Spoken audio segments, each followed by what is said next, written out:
Hello po, good morning. Welcome sa ating Tuesday market briefing. So to start, let me share my screen with you.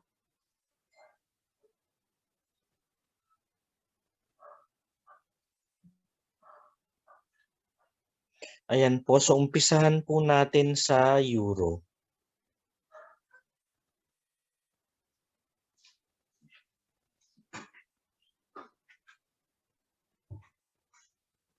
Kung papansinin po ninyo, tulad ng dati nating ginagawa, we start by going to the daily chart. Bakit daily chart? Kasi we just want to trade within the day. So we will see more what is more likely to be the pressure sa direction ng market today. So kung titingnan niyo po ito,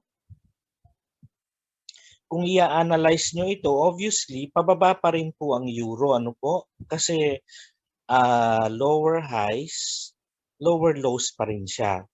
So, will it have a chance to hit this one or this one muna before it will go down? Ito po. Will it have a chance to hit these price levels before it will go down? So, titingnan natin sa lower time frame kung yan po ay i-hit niya o hindi. So by the looks of this, mukhang tatamaan muna niya ito bago po siya bumaba. So buburahin lang natin yan. Ito po yung trend line na galing sa daily natin. So it will most likely hit this 1970 or 19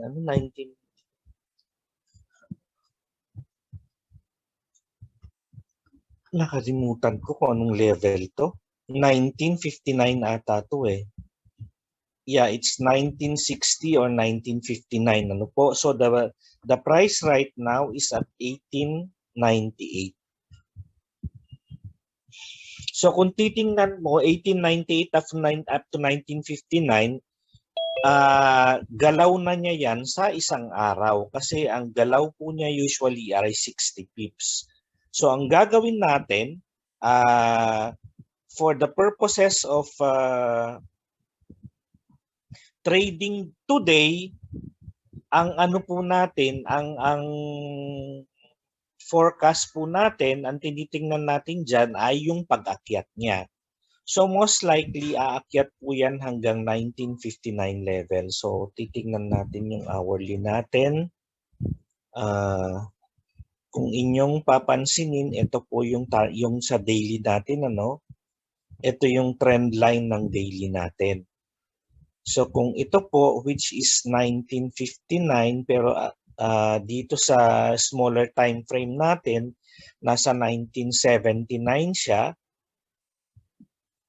So it will be prudent for us to make a sandali lang, gagawa lang ako ng trend line dito.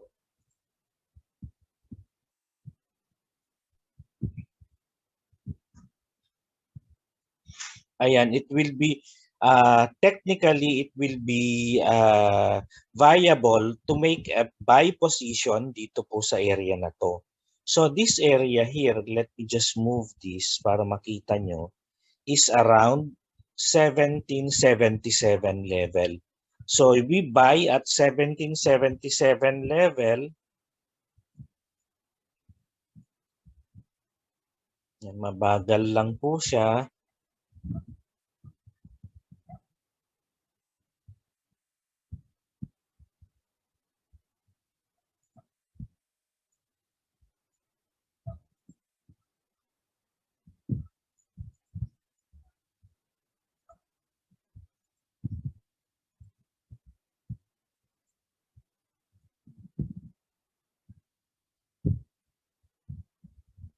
Ano, 1877 ata to. O tama, 1877 level. Mali po yung nasabi ko, 1.1877 level. Ang target profit mo ay 1959, ang cut loss mo ay 1853 gawa nga po ng if you are going to look at your ATR sa hourly mo, your ATR, your hourly ATR is about 12 pips. Ayan, so 12 pips po siya. 12 times 2 is 20, kaya po 24 po yan. Kaya ang cut loss mo is 1853. Kung wala na pong tanong sa euro, we can now move on sa British pound. Ang British pound naman po sa daily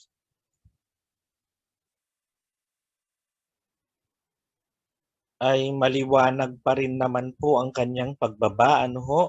So yung baba po niya ngayon, nag-break dito sa trend line, it's still intact yung kanyang target na ito po.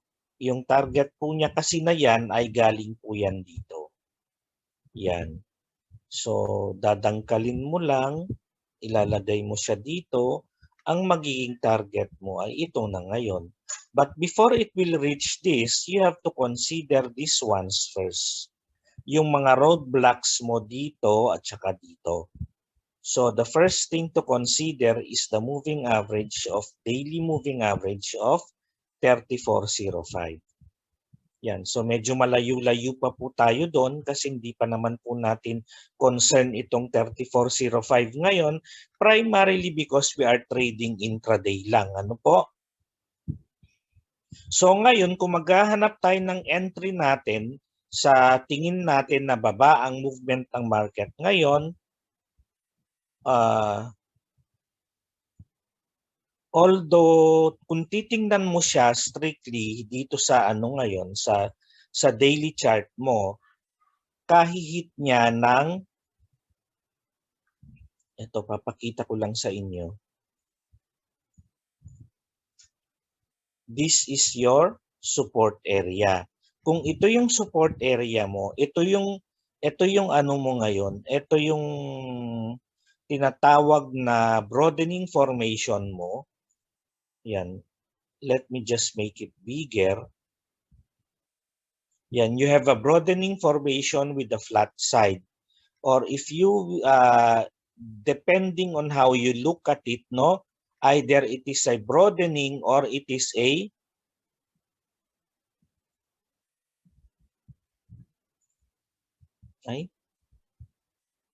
sorry, hindi po yan.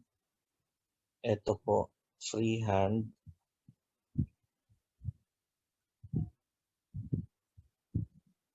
Normally, you can disregard. When drawing trend lines, you can disregard the shadow part. So, yung real body lang yung i-connect mo, pwede po yun. Yan. So, kung yan po yung figure na kino-consider natin, this is a right triangle. So, triangle with a flat side, ano po? So, most likely, ang breakout po niya ay pababa pa rin because it is a flat side. So, if we are going to consider yung triangle na ito lang, because this is still a triangle, if you are going to consider this triangle, hindi pa siya magbe-breakout. But if you are going to consider the whole triangle here, technically it is ripe for breakout because it has already surpassed or it has already gone through the 3/4 area of the triangle. Nasa 1/4 area na po siya.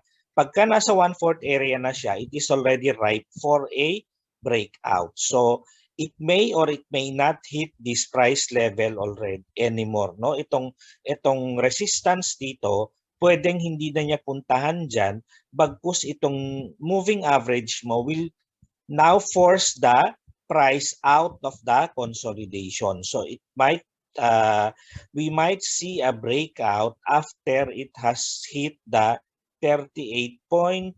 The price now is 37.36. So masyado nang malayo pagka nag-antay ka pa ng 38.02, but keep that in mind. Yung 38.02 mo, because when you go to lower time frames, yan, yung 38.02 mo, ito na siya ngayon, ano, pwede mo siyang ihalin tulad dito, pwede mo siyang gawin dito, pwede mong ilagay dyan, or medyo malayo-layo na po siya dyan. So you go to smaller than the smaller time frame. So ito po ngayon, kung napapansin nyo, medyo nag-aano na siya, no? Medyo gumagalugad sa 200-day moving average. When we say gumagalugad, it is now nag-aano siya. It is not constantly moving above or below the 200-day moving average, but bagkus ang ginagawa niya ay parang nilalagari niya ang 200-day moving average.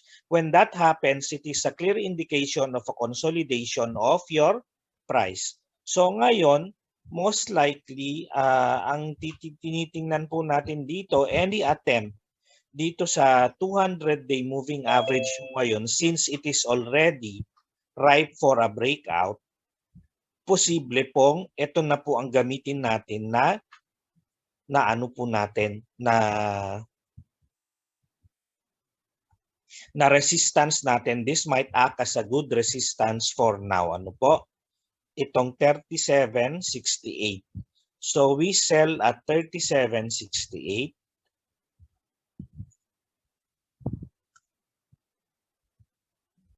We sell at 37.68 at ang target po natin ay 36.68.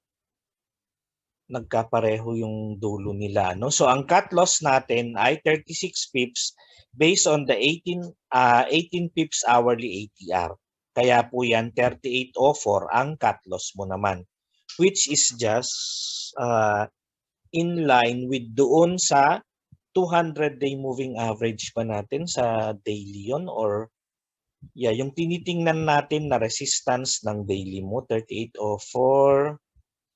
Pagka gumagawa po kayo ng analysis sa market, parang gawin yung guide yung mga higher time frame resistances nyo. So kung 38.02 yan, you may put yung since 38.04 yung na-compute mo doon, that can be a valid cut loss mo, no? So kasi pwedeng pag hindi po niya nakarangan sa 38.02 at lumampas po siya, yun na po yun, paakyat na rin po siya ulit, most likely hanggang 38.82. So will you tolerate a loss up to 38.82 from 38.02 or from 38.04? That's 80 pips. So you won't anymore, di ba? Hindi na po prudent na trading ang ganon. So kung wala na pong tanong sa British Pound, we can now move on sa ating Australian dollar. Yung Australian dollar naman po,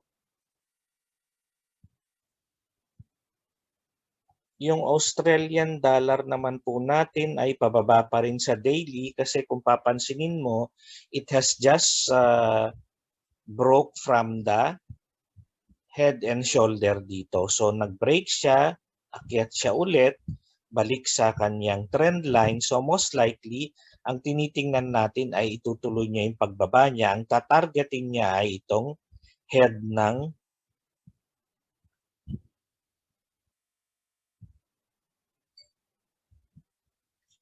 head and shoulder mo. So before it will hit this price level, yung target niya, ang titingnan mo muna dito ay syempre ito muna. So malayo-layo pa po yan kasi nasa 76.15 ngayon. Ang tinitingnan natin dito is 74.28. Ang daily move po niya ay 60 pips lang or 67 pips lang. So sabihin mo ng average of 70 pips a day. So kung titingnan mo yung smaller time frame mo relative to your daily time frame,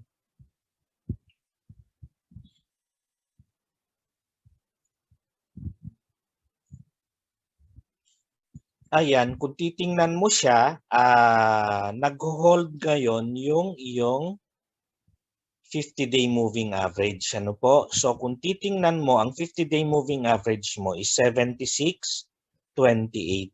So you go to your hourly. Titingnan mo kung saan ka pwedeng pumasok doon. So 76.28 po yung tinitingnan natin doon sa ano natin, no? Doon sa, so ito po yon sa 4 hours natin. So dito yon. At kung since ang presyo ngayon ay nasa 76.14, medyo nasa gitna na po siya. you go to smaller time frame again kasi nasa gitna na siya. So ang gagawin mo, mag-aabang ka ngayon dito ng possible na pwedeng pasukan na presyo dito. So since nakikita mo na siya na nag-ano na po siya, it has started to break away from the consolidation. Ito po yung consolidation mo. Nag-start na siyang mag-break, no? So why do we say nag-start ng mag-break? Naglo-lower high na po siya, lower low na po siya dito. So you may now, if you see a trending pattern already, you may ano na po yan, judgment call nyo na kung 26-day or 50-day moving average ang i-consider ninyo sa pagpasok sa market.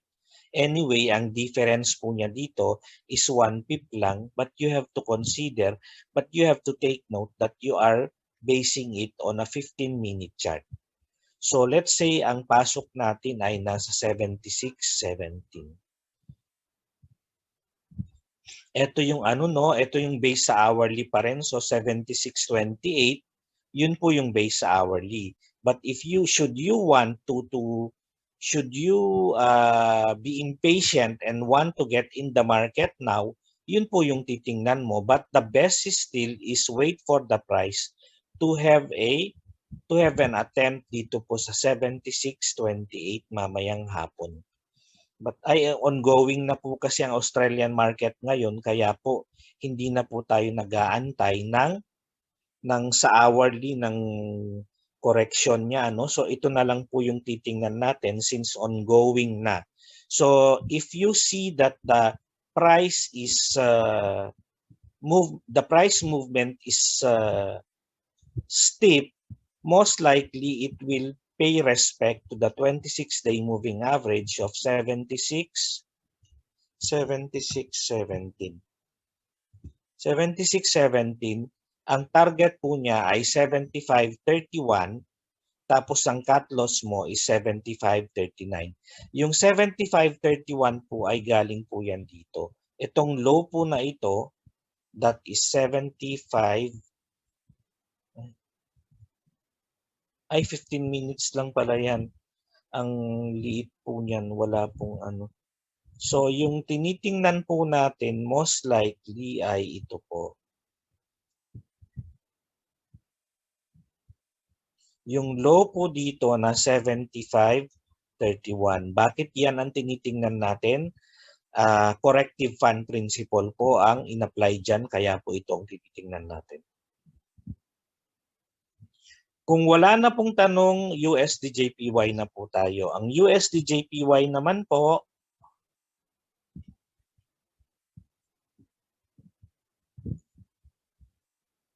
ayan, ang tingin natin sa kanya ay paakyat pa rin, ano? Paakyat kasi kabe-break lang niya. Ito po. Kung ito yung tinitingnan mong trend line mo ngayon, nag-break siya dyan, so most likely, tuloy yung kanyang pagbaba. Kasi kung if you see this as a channel sa ano mo, sa trend line mo, yan, channel po yan. So nag-break na po siya dyan. You just get the farthest distance and ito po yung kanyang tatahakin, which is 110 something, ano po? 110.65 or 110, yeah, 110.65. Kung titingnan mo yung daily mo ngayon, kung ano yung bias niya, ang bias ng daily mo is up pa rin kasi higher high, higher low ka pa rin. Tumama ka dito sa 26-day moving average mo, nag-support, so medyo nag-consolidate lang siya dito ng konti. Probably ang nangyayari dyan is nagpa-profit taking or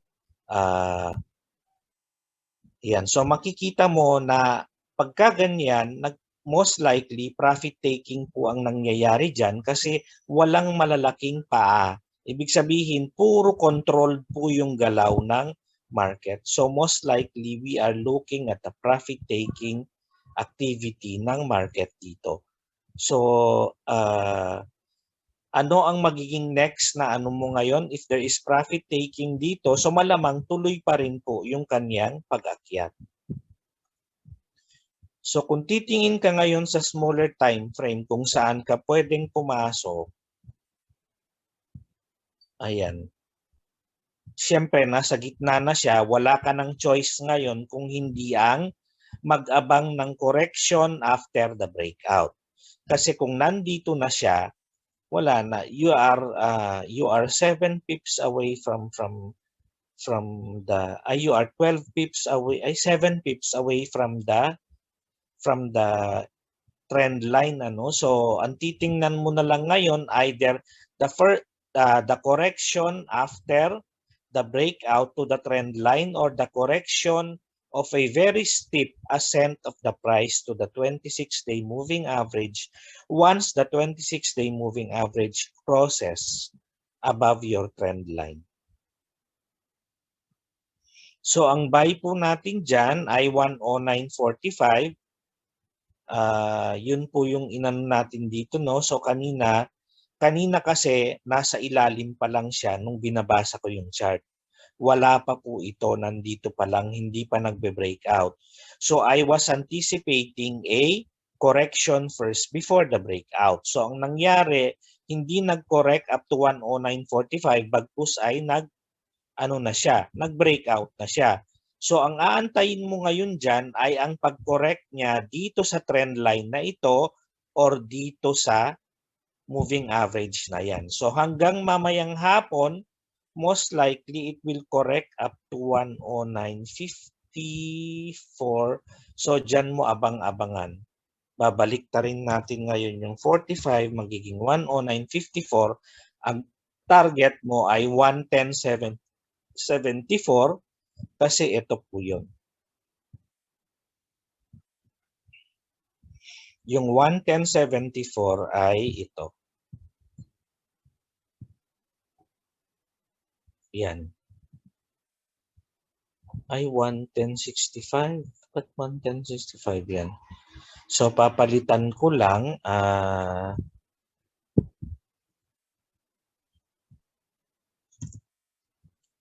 110.65 tapos ang cut loss mo is 109. Paakyat to, dapat ano to eh. Yeah, dapat nandito siya. Sorry ha, nagkamali ako ng 109.54. Nagkamali lang po ako ng lagay. So it's 109.54 buying tapos ang target mo is 110.65. Ililipat lang ngayon natin ito. Ay palitan mo na lang ito ng B.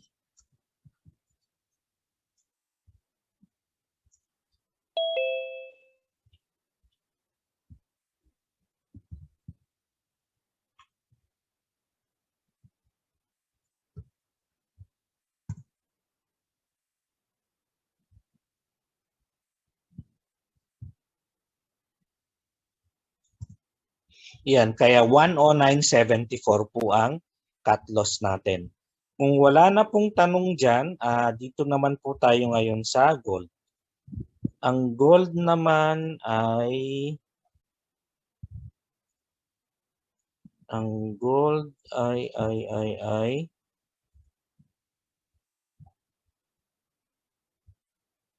ayan, kung papansinin mo siya, no, if you look at your daily, kung saan papunta ang gold mo ngayon, ay mukha naman pong baba pa rin siya kasi wala pa namang nagpapakita ng pwede niyang pag-akyat ngayon. So you cannot just rely kasi this is an active bar. Pwede pong magbago ang isip niyan anytime. So you do not include that in your analysis kasi ang tinitingnan mo lang ay hanggang dito lang muna. Hanggang dito lang po. Kasi ito ay active, yung blue na ito ay active, wag mo munang isasama yan kasi wala pang closing price yan. So ito lang ang isasama mo kasi may closing price na yan. So kung isasama mo ngayon yan, yung may closing price na yan, kung titingnan mo ang chart, di ba pababa pa rin siya? Kasi nagkaroon ka ng reversal dito, nagkaroon ng follow through dito. So most likely, ngayong araw, you will still expect another follow through sa movement ng presyo.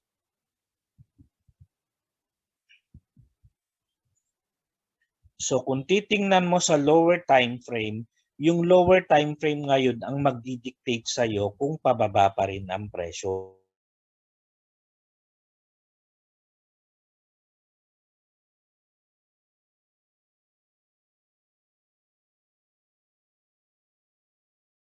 Lower low dito, low, ito yung low, ito pa rin yung lower low mo.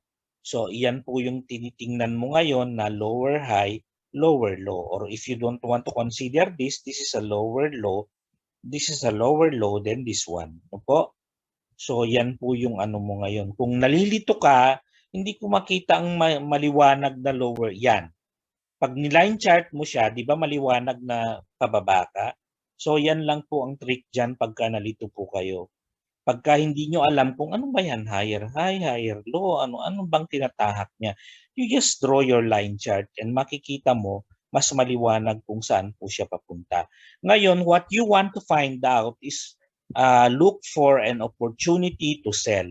So saan ka ngayon magse-sell kung ganyan ang tinatakbo ng presyo? Right now, ang bias ng 4-hour mo is pababa.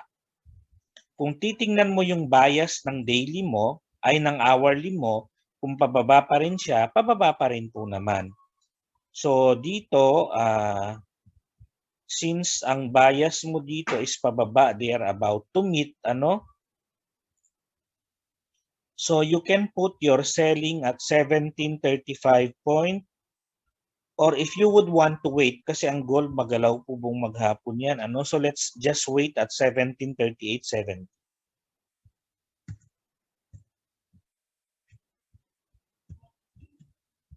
1738.70, ang target mo po ay 1710. Yung 1710 po ay galing po yan dito po. Ano po yung low dito? Yan, yung low dito is 1710.40. Yan, yun po no. So ito po yung tinitingnan po natin at yung cut loss mo naman sa hourly mo ay yan, 4. So kaya po ang cut loss mo is 1746. Ang target mo is 1710.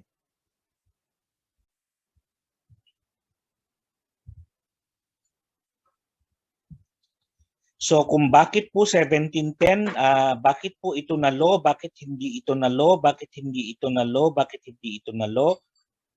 Sa advanced classes po, tinatalakay ko po yan. Kung tatanungin nyo yan sa akin sa advanced classes, I will discuss that with you anytime po. But not on a market briefing kasi itong market briefing po ay binibigay po natin ito na parang I think for now it's free for all, ano? So medyo ano po, I'm just trying to give you a heads up because in the very near future baka hindi na po ito i-free for all. So para sa mga funded accounts na lang po. So maraming salamat po. And ay meron pa pala yung ano natin no, yung forex news natin. So what can we expect of the market for today?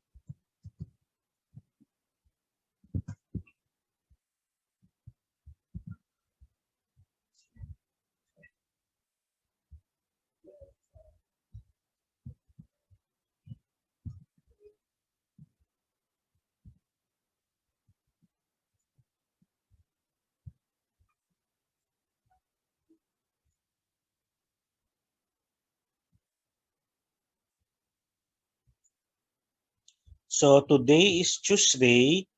Ang mga pula po nasa US side po. So you have consumer price index, you have inflation data coming from the US mamayang hapon, ay mamayang gabi. So medyo expect some form of volatility in the market, pero ang inflation po sa ngayon ay the Fed has already reiterated yung ano nila, stance nila regarding the inflation. Ano, they will tolerate inflation until they have seen concrete growth on the economy. So yun po ang ano. Pero ang mga tao ang market, parang they are not buying that idea from the Fed because they are thinking na paano mo ito tolerate ang inflation.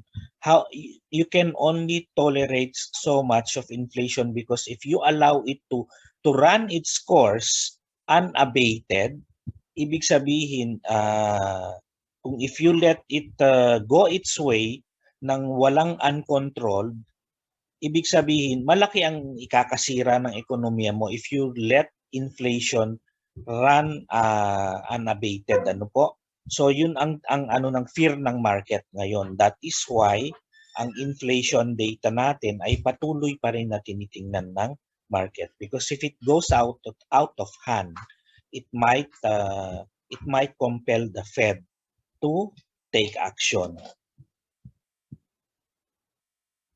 Bakit nila ine-expect na magiging mag-out of hand yan? Because of the stimulus packages that the US government is rolling out in light of the COVID, in light of the pandemic that is happening in the US. No po, so ngayon medyo pawala na ata yung issue ng pandemic sa kanila. Hindi ko lang po alam kung ano ba, kung hindi ko lang sure kung is it still a hot issue sa US ang pandemic ngayon or no more? Kung medyo marami na ang na-vaccinate sa kanila, no po? So on that note, yun po ang titingnan natin. Ano kung nagte-trade tayo, medyo ano lang tayo, no? Let us be more careful during these times. Around to 8:30 ng gabi, we can expect some volatility in the market. Ayun, so maraming salamat po at hope to see you all again tomorrow po.